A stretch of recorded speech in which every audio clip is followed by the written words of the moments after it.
স্বপ্নে সহবাস করতে দেখলে কি হয়? রাতের বেলা আপনি ঘুমিয়েছেন, ঘুমের পর আপনি স্বপ্নে দেখতেছেন যে আপনার স্ত্রী ছাড়াও অন্য নারীর সাথে আপনি সহবাস করতেছেন, তাহলে এর ব্যাখ্যা কি হতে পারে? অনেক সময় আছে যে আপনি এক জায়গাতে কাজ করেন, আপনার স্ত্রী আছে বাড়িতে, অথবা আপনি প্রবাসের জিন্দেগিতে আপনি আছেন, আপনি দেখতেছেন রাতের বেলা ঘুমিয়ে ঘুমিয়ে আপনি স্বপ্নে দেখতেছেন যে আপনার নিজের স্ত্রীর সাথে আপনি সহবাস করতেছেন, তাহলে এর ব্যাখ্যাটা কি হতে পারে? প্রতিনিয়ত এমন স্বপ্ন আপনি দেখেন, এর ব্যাখ্যা কি হতে পারে আপনারা অনেকেই জানেন না।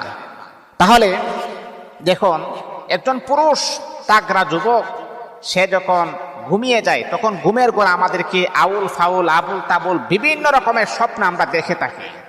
মনে রাখতে হবে, যদি আপনি ঘুমের ঘরে আপনি দেখেন যে আপনার নিজের স্ত্রীর সাথে আপনি সহবাস করতেছেন, তাহলে এটার ব্যাখ্যা কি হতে পারে? এর ব্যাখ্যা দুইটা হয়। একটা হচ্ছে আল্লাহ পাক রব্বুল আলামিন আপনাকে, আমার আল্লাহ, এই ধন সম্পদের মালিক বানাবেন। এটা হচ্ছে এক, নিজের স্ত্রীর সাথে যদি আপনি সহবাস করেন। দ্বিতীয় হচ্ছে, নিজের স্ত্রীর সাথে যদি আপনি সহবাস করতে দেখেন, তাহলে আল্লাহ পাক রব্বুল আলামিন আপনার যে শত্রু আছে, শত্রু থেকে আমার আল্লাহ আপনাকে বিজয়ী লাভ করাই দিবেন। এই শত্রু কখনো আপনার ক্ষতি সাধন করতে পারবে না। শত্রুকে আমার আল্লাহ ধ্বংস করে দিবেন, এমনকি শত্রুকে আমার আল্লাহ আপনার বন্ধু বানায় দিবেন। এটার দুইটা ব্যাখ্যা হতে পারে। কিন্তু হ্যাঁ, অনেক সময় আছে যে না, নিজের স্ত্রী তো আছে, নিজের স্ত্রী ছাড়া আমি ভিন্ন নারীর সাথে আমি সহবাস করেছি, আবার দেখে আমার স্বপ্ন দোষ হয়ে গেছে, বীর্যপাত হয়ে গেছে। এটার ব্যাখ্যা কি হতে পারে?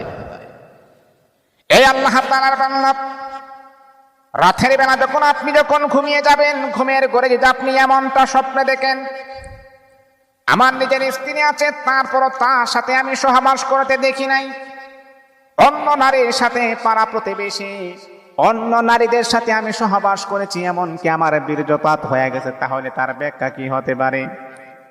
এর এক নাম্বার ব্যাখ্যা হলো, আল্লাহ পাক রব্বুল আলামিন আপনাকে সিগন্যাল দিচ্ছেন, বান্দারে, এই যে তুমি জিনা করতেছো, রাতের বেলা তুমি সহবাস করতেছো, নিজের স্ত্রী ছাড়া অন্য নারীর সাথে তুমি জিনা করতেছো, ওই পাপ কাজ থেকে ফিরে আনার জন্য আল্লাহ পাক রব্বুল আলামিন, আমার আল্লাহ আগে আগে আপনাকে সিগন্যাল দিচ্ছেন। কারণটা কি? কেন? কোন কারণে? কারণ একটা পুরুষ যখন অন্য নারীকে যখন তার চোখে যখন ভালো লাগে, দিনের বেলা যখন ওই নারীটাকে যখন তার স্বচক্ষে যখন ওই নারীটাকে যখন সে দেখে, তখনই কিন্তু রাতের বেলা তার সাথে সহবাস করে। আমার আল্লাহ পাক রব্বুল আলামিন, বান্দা তোমাকে সিগন্যাল দিচ্ছেন, ওরে বান্দা, জাহান্নামের আগুন সহ্য করতে পারবে না, জাহান্নামের আগুন বরদাস্ত করতে পারবে না রে বান্দা।